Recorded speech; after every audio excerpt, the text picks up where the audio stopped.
Hello, Megan. Here is your sewer scope from today's inspection. That's me in the basement, just kind of showing you around, pointing things out, letting you know that I'm actually in your basement.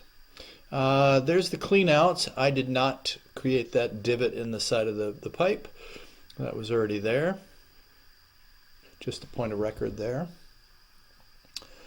We drop into cast iron. Pretty easy drop. Nothing held me up or made any trouble for me. Typical corrosion, some buildup here and there. Nothing major. It's probably been a little bit since the pipe's been cleaned.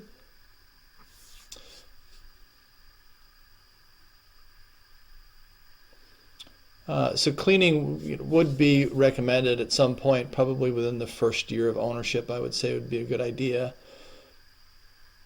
Here's our transition to clay. So about 27 feet out, we switch off to clay. In the clay, there are indicators that there is some root growth. It looks like it's been managed, meaning somebody has cleaned the pipe, but then obviously they grow back over time. There's roots on your left, build up, just a pile of stuff there on your right. Small amount of root growth there on your left. The unknown quantity is again when the pipe was cleaned. In looking at the beginning sections of that cast iron, it's not recently, right? There wouldn't be that level of buildup if the pipe was cleaned a month ago. So it may have been a couple, 2, 3 years ago, or more. We don't know, but not in the recent past. In a way, if you think about it, that's not necessarily a bad thing. Um, One of the concerns with homeowners when you own a home that has clay pipe is figuring out how often the pipe needs to be cleaned. Right? In some situations, it's almost every year it needs to be done. If they're growing in fast, if it's a heavily tree-lined streets, you might have to do it very often. Other situations, you may need to do it once and then not have to worry about it for another 5 to whatever years. Um, my guess is just looking at again that buildup in the beginning of the pipe that your root growth, what you have, which is just in a few places, is probably very slow growing. Ultimately, again, I'm gonna say have the pipe cleaned out. Um, I would get that done, and then potentially after that, come back in another couple of years, and then run a camera through the pipe again, just to get an idea of how quickly they're growing in. All of those are rough numbers. Obviously, the sooner that you do it, the better. Or if you put it off too long, obviously you run the risk of having a backed up pipe.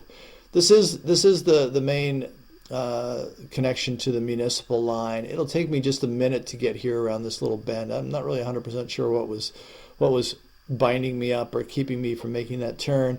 Eventually, I'll get around it, and you'll be able to see the main line there.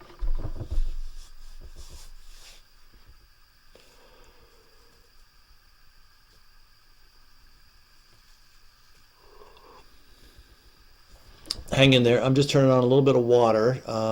That'll help me. I also want to check the functional drainage of the pipe. Now, kind of interesting. Obviously, I'm 106, 107 feet out. Um, it would take the water a while to get to me, but I waited a fair amount. I mean, it shouldn't be like 30 minutes or something like that. It should just take maybe a minute for the water to flow. There's the city connection right there. Um, so I think with the pipe, and you probably saw this um, as we were going out, there is some paper products that are held up. So that definitely has the ability to kind of block some water a little bit. Enough of a flow, flushing a toilet, doing the dishwasher, clothes washer, whatever, taking a bath. Letting a high volume of water will clear all of that out.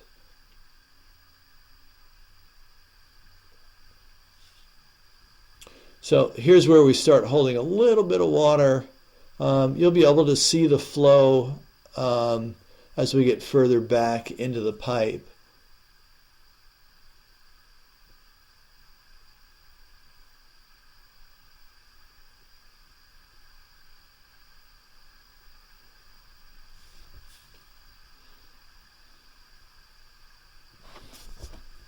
So that's running water right there.